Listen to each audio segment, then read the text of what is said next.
Senator from Vermont.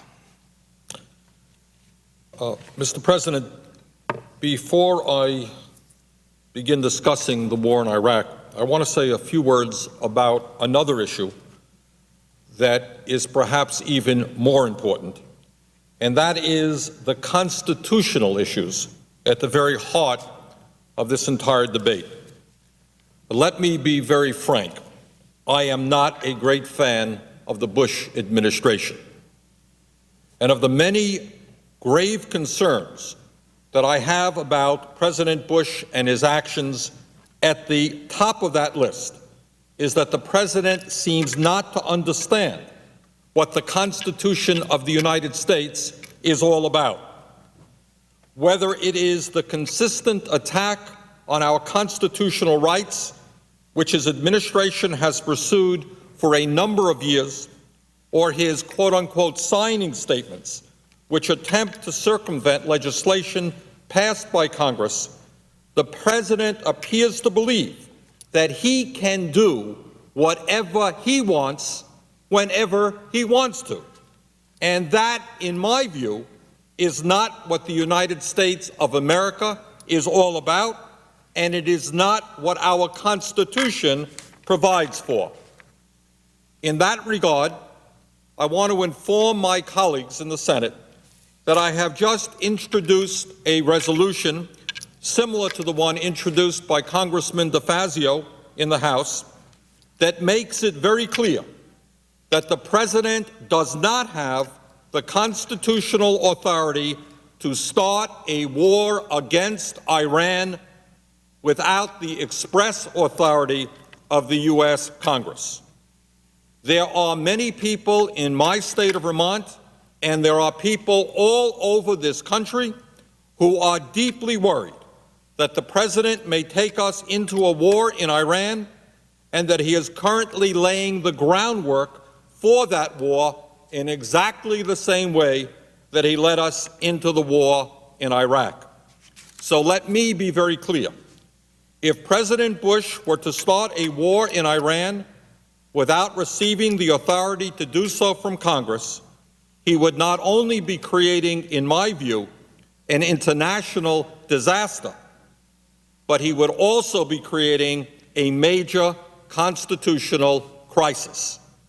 And I hope very much that he does not do that. President Bush fails to understand, I believe, that the power to declare war under the Constitution is given to the Congress, not the President.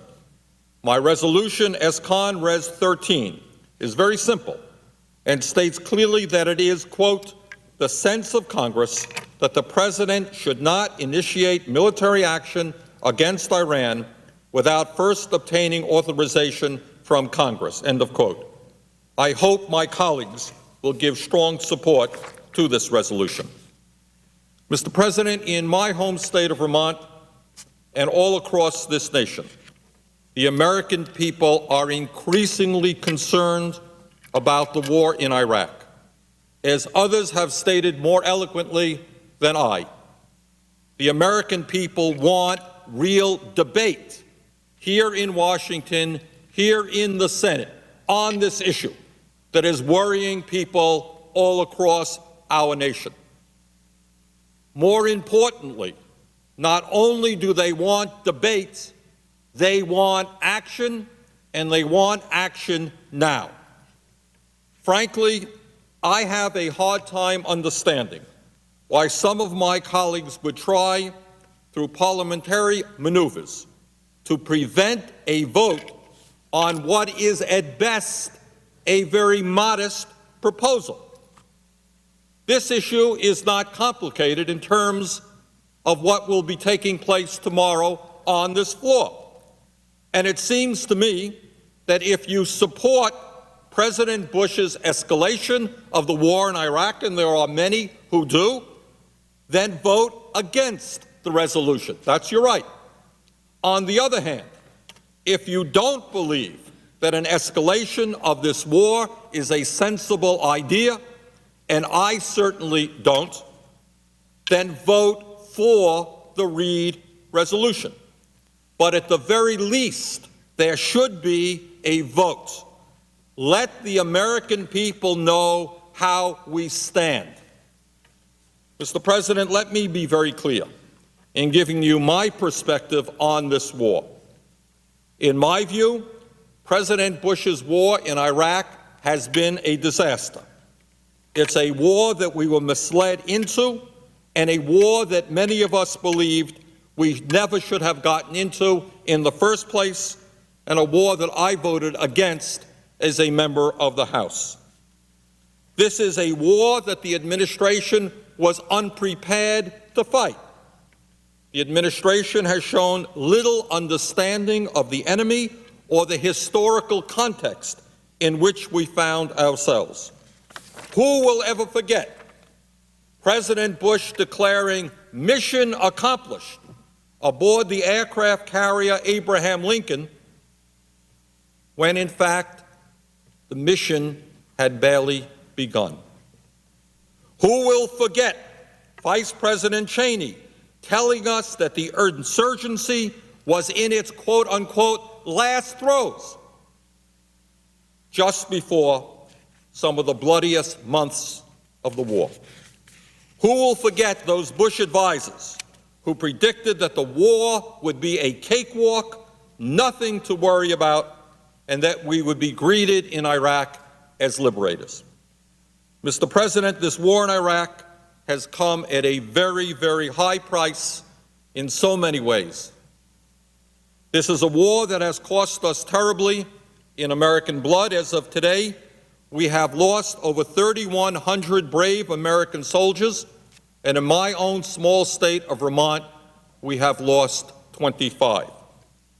23,000 more Americans have been wounded, and tens of thousands will be coming home with post-traumatic stress disorder, which will impact their lives forever. This is a war which, with the President's proposed increase in funding, will cost us some $500 billion, with the price tag going up by $8 billion every month. This cost is going to add to the huge national debt that we are leaving to our children and our grandchildren, and it is going to make it that much more difficult for us to fund health care, education, environmental protection, affordable housing, child care, and the pressing needs of the middle class and working families of our country, which have been so long neglected.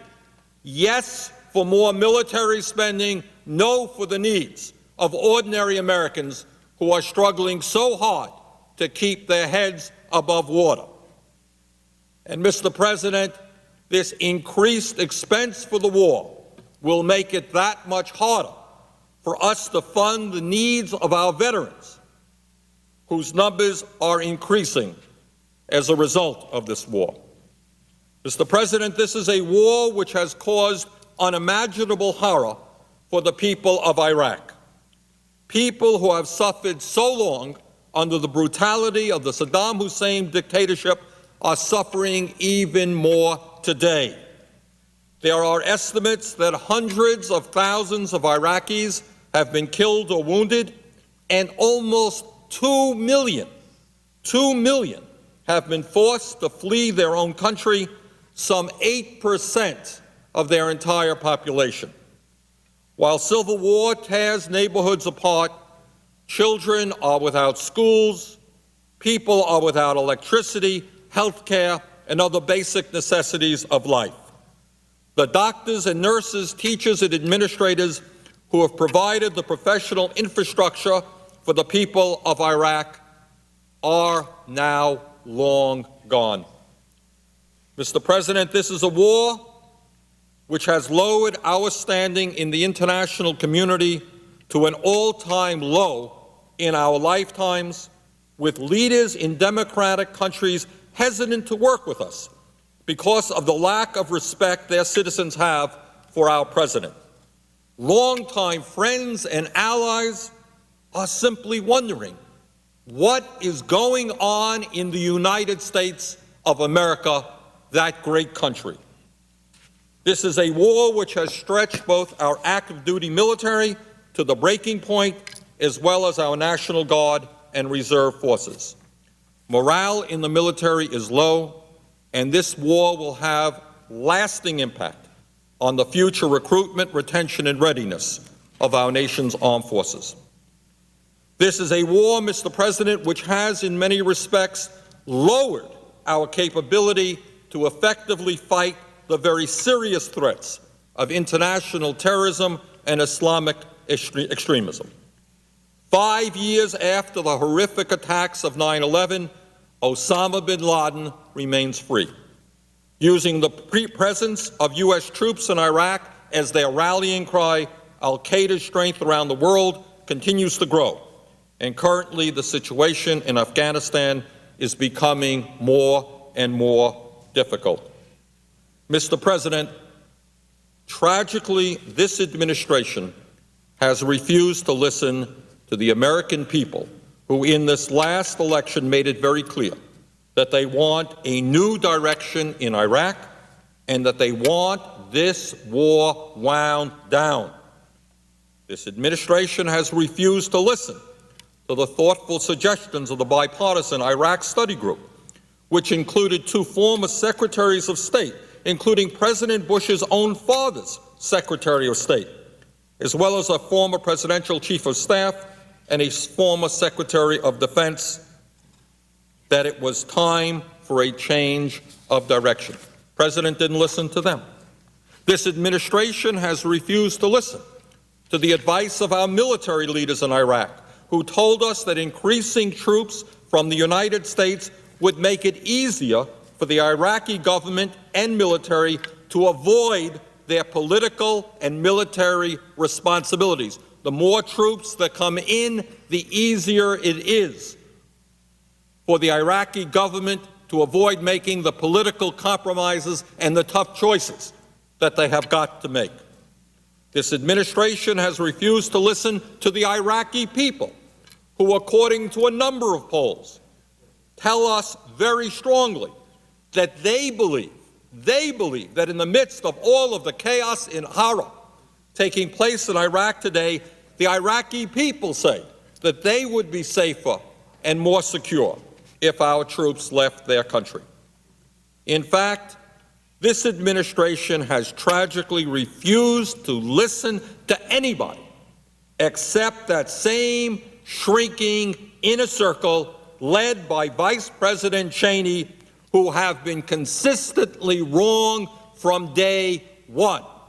Those are the people that the President continues to listen to. As most everybody understands, and as the recent national intelligence estimate has recently confirmed, the situation in Iraq today is extremely dire. The sad truth is that now there are no good options before us.